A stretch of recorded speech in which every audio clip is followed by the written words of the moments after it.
श्रीरसवन्दित सुन्दरि माधवि चन्द्र सहोदरि हेममये मुनिगणवन्दित मोक्षप्रदायिनि मञ्जुळभाषिणि वेदनुते पङ्कजवासिनि देवसुपूजित सद्गुणवर्षिणि शान्तियुते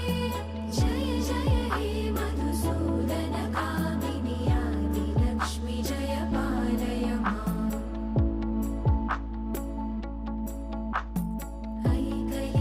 ऐकलिकल्मषनाशिनि कामिनि वैदिकरूपिणि वेदमये क्षीरसमुद्भव मङ्गलरूपिणि